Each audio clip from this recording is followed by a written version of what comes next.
What's up, y'all? I'm Tawan. And I'm Terrell, and you're about to be Rewired. So in the spirit of Black History Month, we want to take a look at police relations with minority communities.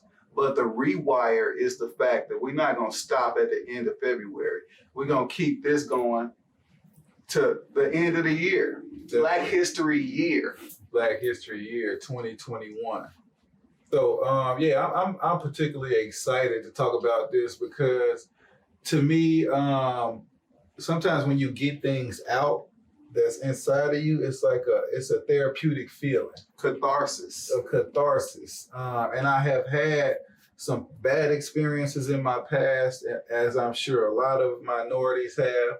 Some people who are of the majority culture might have had bad experiences with the police, but you're in such a powerless position at that point in time that it's kind of hard to get that feeling up out of you. So this might be more of a service for me than anybody else watching this podcast. But yeah, I'm definitely excited to talk about police and community relations. Yes, me too. I've had some less than desirable experiences with the police as well. And I think that the problem has been overstated. So my goal is to look at it from a historical context to see how it got the way it is, and look at it from a present day standpoint to see what perpetuates the tension between police officers and minority cultures.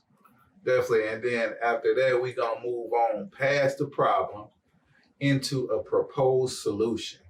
And what I have been doing is trying to brainstorm and stay in my lane, my area of expertise, the things that I've experienced where I saw a culture change. And that's what I think is very important when it comes to police and community relations. We got to acknowledge what the culture is and usher in a culture change, because it's not okay. It's not cool the way it's going right now. I was doing a little research like I always do, trying to figure out what happened. Like, how did it become a situation where it's the police versus the minorities and not a situation where we feel like that the police are working for us, which is the way it was intended. So through my research, I was able to find out that the police started as a way to round up slaves in the Virginias. When we first were brought over here as slaves, the first organized form of policing was called the slave patrol. Okay. And those people's job was to pull up on the slaves and ask them for their plantation card. Let me see that. I actually saw that on that movie Harriet. Yeah, let me see that card. Let me see what plantation you belong to, because if you out of area, I'm moving you back there. Okay, so it was a round up, first ask questions later type scenario. Yes, and I feel like it's directly correlated to some of the behaviors that police officers display today. Definitely. If they see you in a white area, a predominantly white area, and you don't look like the people who's in that area, they gonna ask you for your ID to see what plantation you belong to. And then get you back there ASAP. ASAP, without pass and go. Definitely. It's crazy that you said that, because I got a personal experience that kind of speaks to that. And it really kind of validated some of the stuff that I was actually scared of when it comes to the culture around the police force, task force. But I wanted to hear it from an actual police officer. And this dude is cool.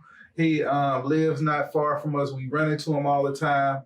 And I just wanted to hear his perspective on how the culture is in the police force. So I was running some of my ideas by him to kind of see if he would agree with them or not. And he just really kind of told us that police are trained to kind of approach things from a self-preservation, shoot first, ask questions later type of mentality. Mm-hmm. It's less of a de-escalation attempt and more of a, preconceived cookie cutter approach where they want to treat people the way they see them prior to them having an opportunity to represent themselves. Interacting with them. Definitely. Which brings me to my next point. The slave patrol ended up morphing into what was called a slave catcher. Okay. What's And the difference between the patrol and the catcher? The patrol was just a way to keep slaves in their place. Okay. You know what I'm saying? To allow them not to have freedom to move around as they see fit. Mm-hmm. Then it morphed into a more aggressive role called the slave catcher. And the slave catcher was to catch those slaves that's out of place and scare the shit out of them so that they will never try that again. You know what I mean? It was, and that is where I feel like the culture morphed into a situation where it's overly aggressive. So it was like almost like a mental enslavement. Yes. Like so that they could be so scared they could go back to their communities and tell everybody else, hey, don't try to run because this was gonna happen to you if you do. Exactly. So it's almost like they make an example out of people by using excessive force so that person can go back to the community and spread the word. Definitely. And that's where you get George Floyd and Sandra Bland and all them other people from. Definitely. So, yeah, so I mean, it was, to me, when I went back and I replayed the conversation I had with the police officer, and I was running some of my ideas by him, it didn't feel hopeless, but it did kind of perpetuate some of the stuff that I thought might be going on. So what are some of the suggestions that you proposed to him that he shot down? One of them was for police officers to be held to a higher standard of behavior in general. Like, what would that look like? So I can tell you from my frame of reference, what it might look like is in my profession, I have to obtain and maintain a license. Definitely. My license shows that I'm competent to be providing the service that I say I'm gonna provide. Definitely. If I step out of ethical guidelines, then that's gonna compromise the good standing of my license. So I know that there's a governing body that's always looking at me and my behavior. Definitely. So if my profession is important enough to maintain a license, why shouldn't a police officer? They work with the public and they're charged with our safety. So if I'm held to a high standard of behavior governed by outside source that says you have to do these things in order to maintain your license, then I think it's a good idea for a police officer. On that topic of being held to a higher standard, I was watching this Netflix special the other day. It was Chris Rock, Netflix special. And he said something that was funny, but it was so true. Because every time we get in a place where a police officer is kind of filmed and caught in the act of doing something wrong, they always use this excuse of most police officers are good. It's just a couple bad apples, Exactly. right? Yeah. It's a couple bad ones out there that's doing a couple of bad things. And that shouldn't be representative of the entire population of police officers, right?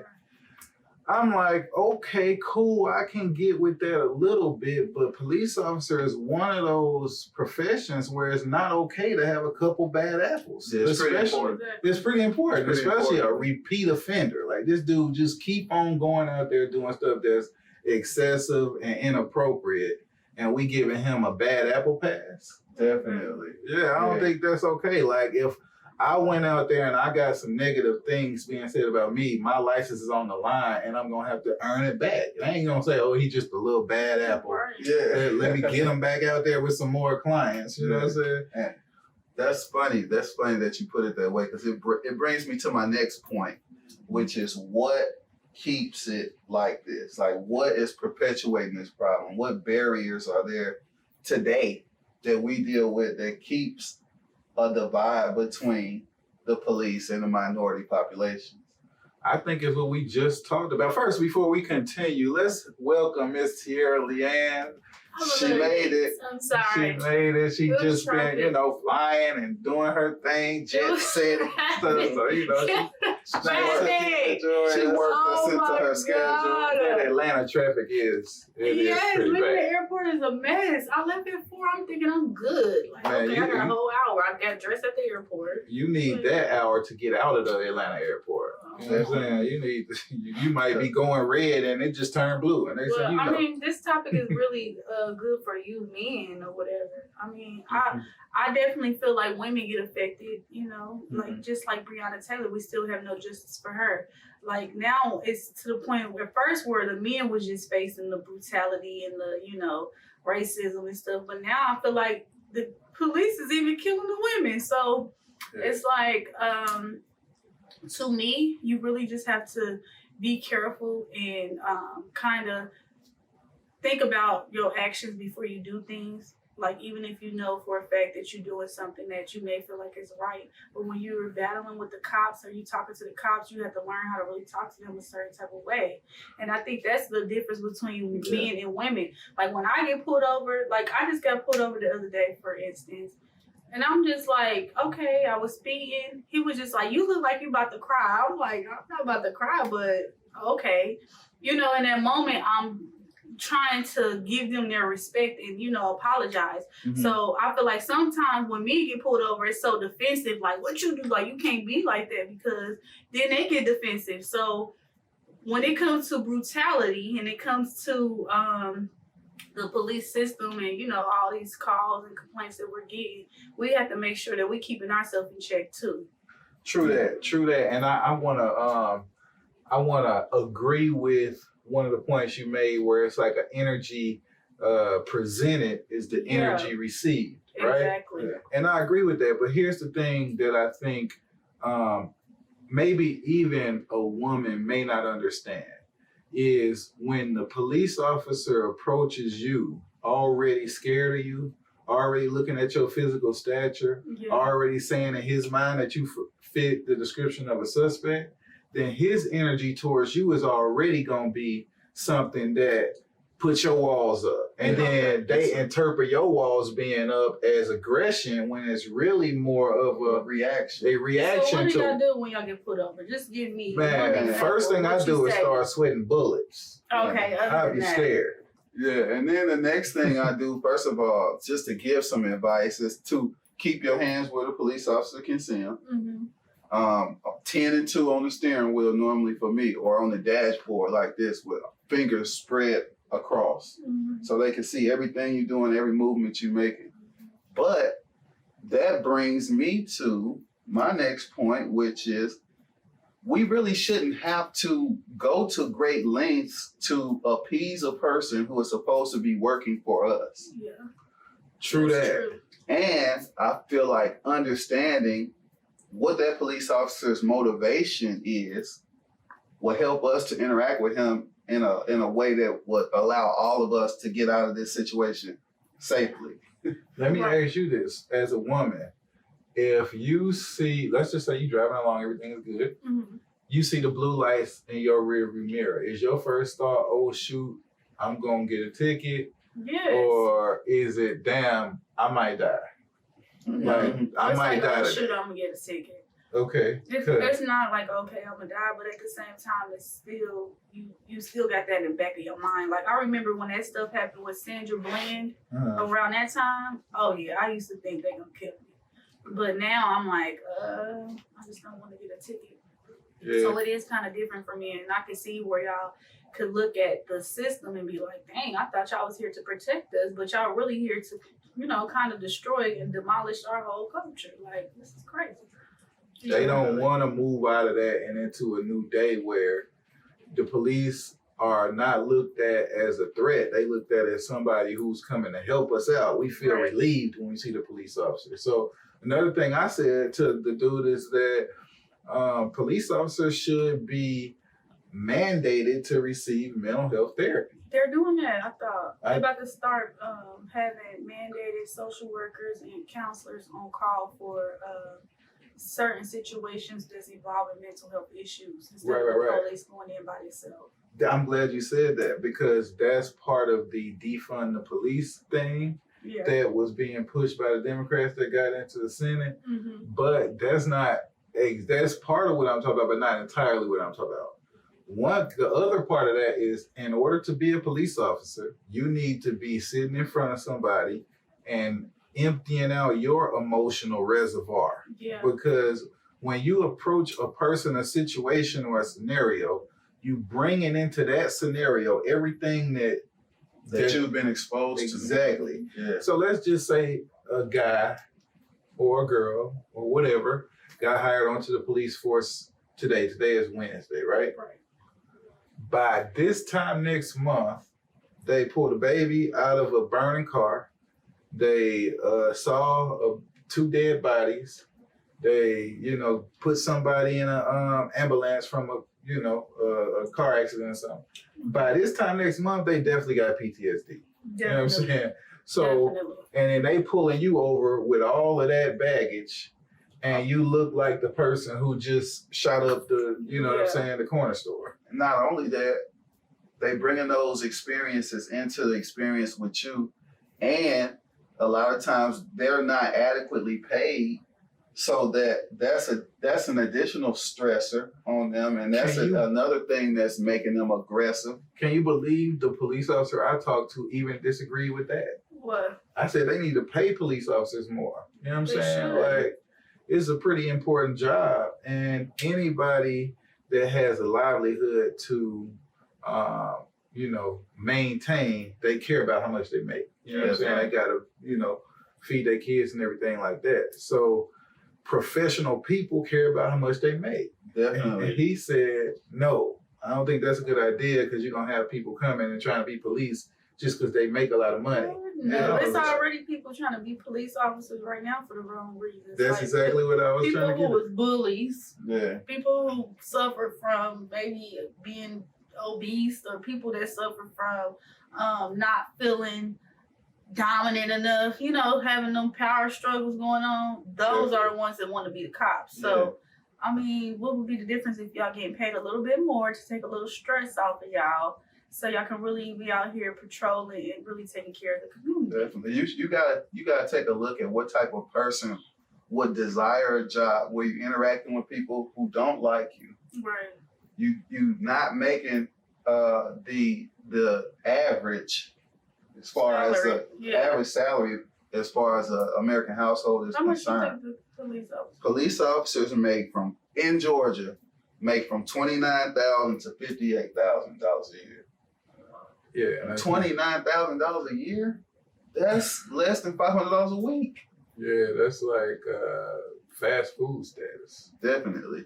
Yeah, but and not to mention that, there's no real incentive to become educated, because they said a high school diploma would start off $5,000 to $8,000 less than a person with a four-year degree. Okay. So it's really entry level. You're gonna start off entry level, regardless of whether you have a degree or it's based not. more on experience than education. Yeah. Right. So it's not a situation where a person is gonna get into that field because they want to gain knowledge in it, because there's no incentive for gaining knowledge. Definitely. They just want to bully people. They want to push some people around and get a little steam off their chest. It's power. We know what y'all police officers doing. Normally, it's a person who I feel like is lacking power, who is seeking power. Definitely. And, sometimes, I don't want to give all police officers a bad rap, but I don't want to take the people who deserve the bad rap off the hook. Like, if you deserve the bad rap, take the bad rap and be a man about it and do something about it. You know what I'm saying? Do something differently so that we can get a different outcome. One of the things that I suggested, like I said, I like to stay in my lane. I like to, think of a time or an instance or an example where a culture change was needed, and it was, perpetuated into that culture change. We was ushered into a new era, right? So I don't know how much you know about football, Tierra Leanne, but we gonna bear with me while I do this football analogy. All right. So back in the day when I was young, it was cool to tackle a person however you want to tackle them. Just get them on the ground. Head, butt them, clothesline him, grab his helmet, throw him down, whatever you gotta do.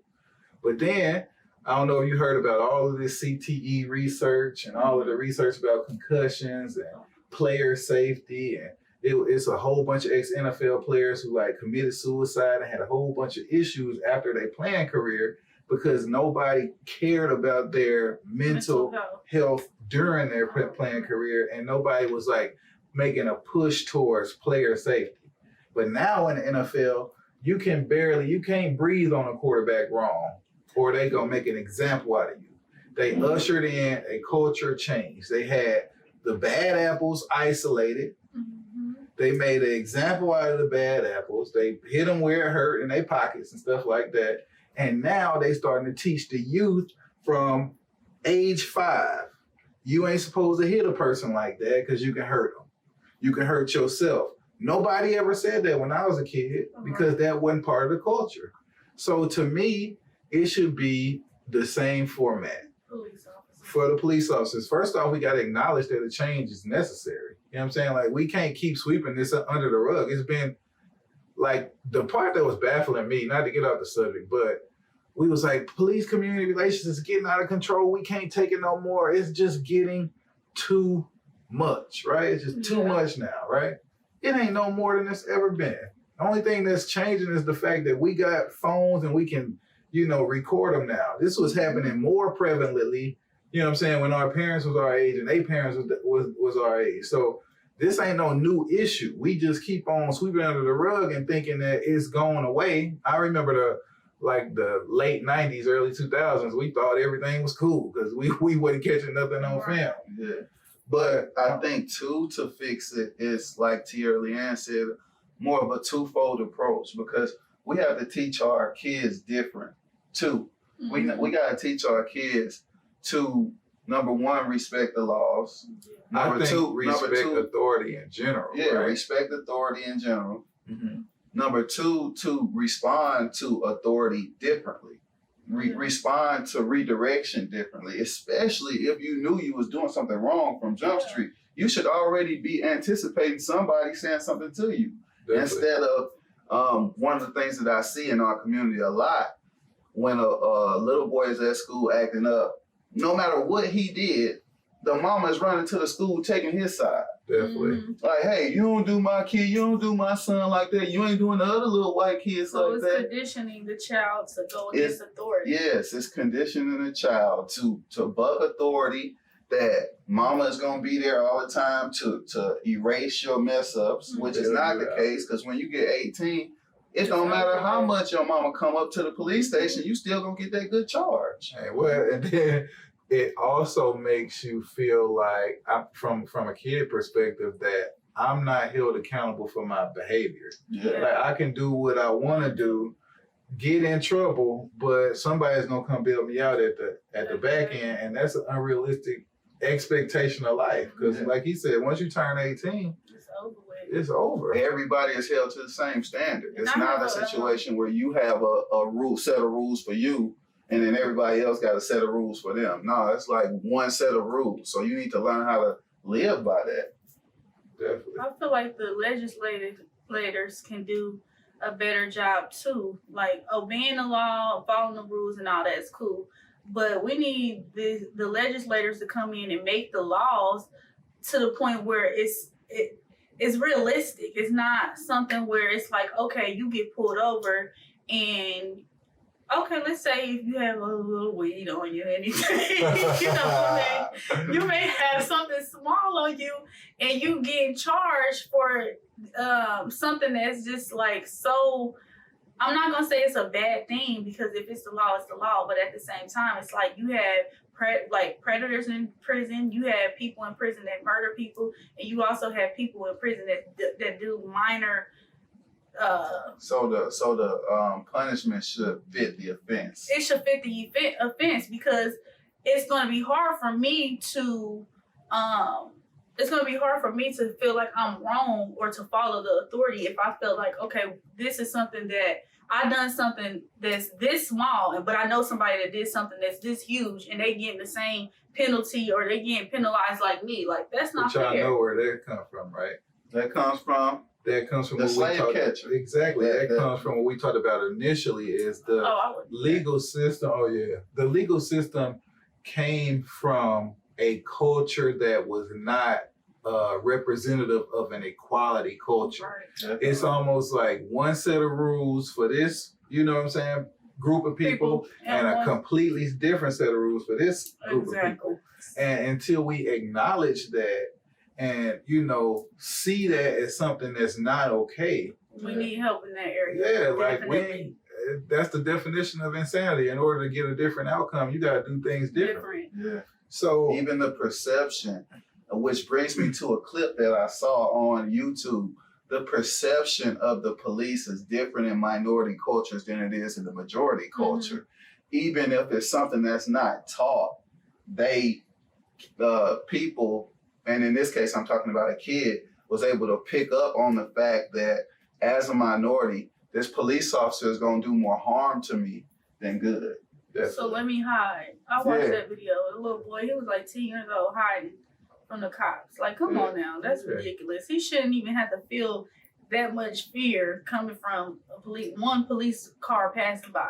But you That's know, crazy. that probably came from experience that he had or something that he saw where this person that he knows, whether he was doing bad stuff or not, in this little kid mind, this dude ain't so bad. Yeah. But the police is coming and are harassing him. And messing with him anyway. So they probably gonna do the same thing to me. Definitely. And what I found telling about that clip was the fact that the little boy wasn't doing anything wrong in the beginning, which speaks to the fact that just the presence of the police, even if I'm doing everything right, the presence of the police is intimidating. It's a situation where it's perceived aggression. And the police officer didn't do anything to make that boy feel threatened. All he did was drive down the street. Yeah. So that speaks to the preconceived situation that we're coming into. Definitely. And to me, to go back to something we talked about before, if I was one of them people who wasn't one of those bad apples, I would want to see police community relations improve. Exactly. I would want to see people see me and be happy and be relieved and feel like I'm like a hero in the community as opposed to like somebody that they dread seeing. Hold on, and then too, we be saying, oh, we need more black police, we need more black lawyers, we need more black judges.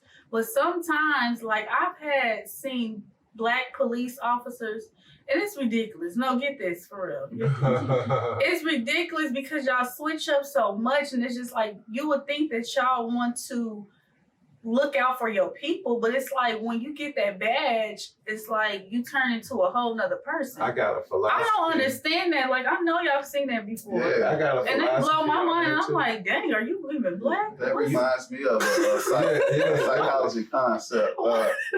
Couple of topics that we talked about before, which is voting. We just got, Democrats in the Senate, and one of the things that they pushing is what you said earlier, where they infusing a mental health approach with the policing. I think that's the beginning of the solution. It ain't the solution, but it's the beginning of the solution. Yeah. I think one thing that the police got to do is be open to hearing feedback. Any good leader is open to the feedback of the flock. You know what I'm saying? Like you can't just be a good coach. Ain't gonna just coach everybody the same way. Somebody might be like, Coach, I shut down when you do that shit. So don't do that to me. You feel me? So you, as a police officer, if you trying to be a leader in the community, you gotta listen to the community. You know what I'm saying? And I was one of the community members that had a whole bunch of suggestions for a police officer in my community. Called myself doing my due diligence, staying in my lane and just talking to the police officers that I know, because that's one thing that we can all do is, a police officer, man, get in their brain. What they doing? He was like, nah, that ain't no good idea. That ain't no good idea. That ain't no good. Yeah, but if you know police officers, we all know police officers, just like you said, sometimes they be code switching. They do. You know what I'm saying? I know it's crazy, Let's talk about that. They do, because it's I know this dude that's a police officer that act like a police officer even when he ain't at work. Like you can tell he a police officer because he be policing while we hooping. I'm like, bro, calm down. Cutting his facial hair off and everything. But I think that it's a lot to say, and it go back to what we was talking about earlier about culture. Like when you in a culture, then that influences your behavior, whether you want it to or not. We gotta change the culture in order to change the behavior.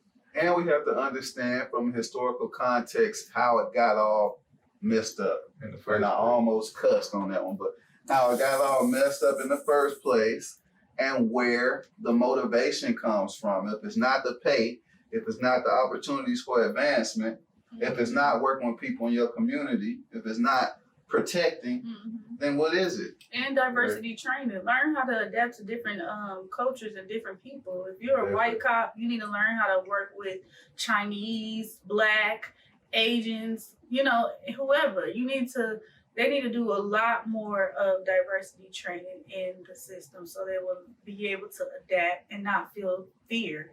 Not be in fear because you see another person with a different color than you. Definitely. So I guess when it comes to the rewired, we want to rewire the police and the community. We want to rewire the police. We want you guys to be open to the feedback of the community. We want to feel protected when you are in our communities. We don't want to feel like you coming in to wreak havoc on innocent people. And for the community, we want the community to learn how to better deal with the police. And we want to teach our parents how to teach our children how to interact with the police in a way that will keep them out of harm's way. And also offer mental health services for cops, therapy, anger management, those things to keep everything tight and to, hold them to a standard. Definitely. And guys, I know a lot of people probably got feelings about this topic. Please get at us on Instagram. My Instagram is TepSauce37, but the Rewired Instagram is Rewired Podcast _ On YouTube, we are Rewired 2020. Let us know your feelings on the topic. If you got some personal experiences that kind of speaks to your perspective on the topic, let us know that. Slide in a DM, like, subscribe. You have been Rewired.